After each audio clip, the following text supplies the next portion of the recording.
వేసేయాలి, చంపేయాలి, కోట్ల కోట్లు డబ్బులు వస్తాయి అని చెప్పని ఆల్రెడీ రౌడీ షీటర్ల గ్యాంగ్ ఒక స్కెచ్ వేసి డిస్కషన్ చేస్తుంది. మరలా మీరు జగన్మోహన్ రెడ్డి గారితో డి అంటే డి అనబోతున్నారు.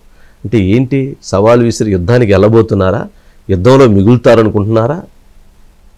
ఒకటి వంశీ గారు, జగన్మోహన్ రెడ్డి గారు ముఖ్యమంత్రిగా ఉన్న వేళే 16 నెలలే సవాల్ విసిరి వీధుల్లోకి వచ్చి పోరాటాలు చేశాం. అది స్ట్రైట్ ఫైట్. ఎస్. ఇది బ్యాక్ స్టాపింగ్. ఇది బ్యాక్ స్టాపింగ్. ఎట్లా? ఎస్, పోరాటం చేస్తా. ఓకే. నాకు యుద్ధ విద్యలు తెలుసు. ఓకే. విఆర్ కళాశాల విద్యార్థిగా, ఓకే, ఏబీవీపీ కార్యకర్తగా, ఏబీవీపీలో శిక్షణ చాలా కఠినంగా ఉంటుంది. జీవితంలో సంక్షోభాన్ని ఎలా ఎదుర్కోవాలా, ప్రజా ఉద్యమాల్ని ఎలా నిర్మించాలా, రాజకీయాలు ఏ విధంగా చేయాలా, విద్యార్థిగానే ఏబీవీపీ శిక్షణ ఉంది. ఆ యొక్క శిక్షణతోనే ఇంతకాలం ఆ నెల్లూరు జిల్లాలో పెద్ద పెద్ద రాజకీయ కుటుంబాలతో, వేల కోట్ల కోటీశ్వరులతో ఒక్కడిగా ఒంటరిగా నా వెంట నడిచే నాయకులు కార్యకర్తలతో కలిసి సామాన్య మధ్యతరగతి కుటుంబాల ఆత్మగౌరవానికి ప్రతిరూపంగా ఇక్కడ దాకా వచ్చాం. ఖచ్చితంగా ఇందాక మీకు చెప్పా, నేను ప్రాణాలంటే లెక్కలేదు వంశీ గారు అనే మాట నేను చెప్పలేదు. ఖచ్చితంగా బతుకు పోరాటం.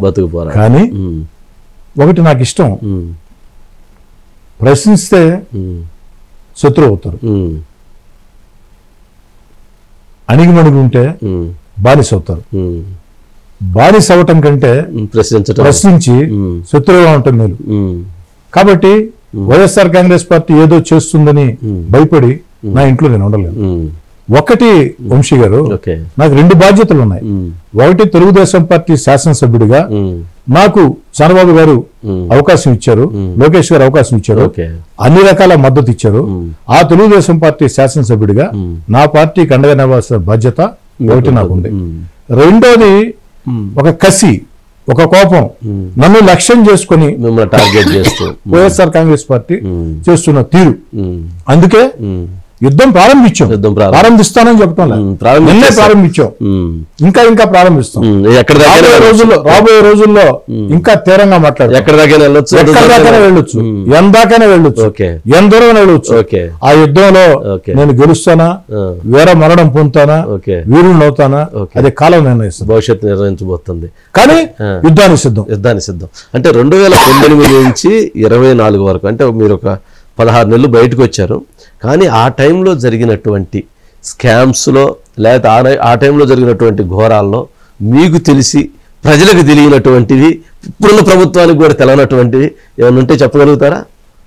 ఆ టైంలో జరిగిన స్కాములన్నీ కూడా దాదాపుగా అన్ని వచ్చినాయి. ఇంకా రానిగా బియ్యం దగ్గర నుంచి, మైనింగ్ దగ్గర నుంచి, ఇసుక దగ్గర నుంచి, గ్రావెల్ దగ్గర నుంచి, లిక్కర్. వంశీ గారు, మిగతా ఒక ఎత్తు ఆర్థిక దోపిడీ, ప్రజా సొత్తు దోపిడీ చేయడం. కానీ లిక్కర్ స్కామ్ ఉందే, వేల కోట్ల అవినీతి ఒకటే కాదు అక్కడ, అది సెకండరీ.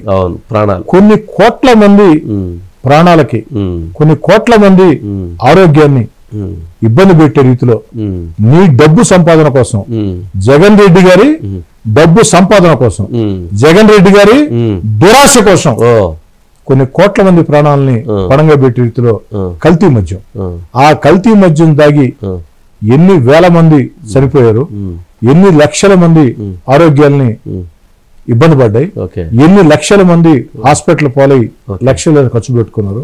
ఈ ఉసురు జగన్ రెడ్డి గారు అంటే తాగకుండా పోతుందా? మీరెంత అవినీతి చెబుతున్నారు. జనవరి 2వ తారీఖు 2023 అన్న ఒక్క అవినీతి, అదే శ్రీధర్ ఒక్క రూపాయి అవినీతి జరిగిందా మన ప్రభుత్వం అంటే ఏమనిపించింది గుండె? అంటే నేను ఊహించిన జగన్మోహన్ రెడ్డి కరెక్ట్ గానే ఉన్నాడు, ఆయన అట్లాగే ఉన్నాడు, ఏం లేదు, ఓకే, మార్పు ఏం లేదు ఓకే అని అనుకున్నాను. ఎట్లా ఇప్పుడు ఒకటి అంటే అంత పెద్ద స్కామ్, లిక్కర్ స్కామ్ ఒకటి వంశీ గారు, కొన్ని సంఘటనలు చెప్తా, నాకు చెప్పక తప్పదు. ఎందుకంటే నన్ను కెలికారు, నన్ను లక్ష్యం చేసుకొని కెలకటం కాదు. వైఎస్ వివేక కేసులో 40 కోట్ల సుపారీ ఇంతవరకు ఎవరు తెచ్చారు, ఎవరు ఇచ్చారు, ఎవరు వేయించారు అనేది రాలా. పులివెందులో ప్రతి ఒక్కరు తెలుసు, అందరికీ తెలుసు. కానీ ఇప్పుడు మీ సబ్జెక్ట్ లో కూడా కోట్లు ఇస్తా ఉన్నాడు, ఎవరు తెలవట్లా. ఇంకొకటి, ఈ దేశంలో అటక్ నుంచి కటక్ దాకా, కాశ్మీర్ నుంచి కన్యాకుమారి దాకా ఎక్కడికైనా సిబిఐ వాళ్ళు పోయి వెనక్కి వచ్చారా? లేదు. లేదు లేదు. ఆ చరిత్ర కూడా ఆ బ్రాండ్ కూడా ఇక్కడే ఉంది. జగన్ రెడ్డి గారికి ఆ, ఆ.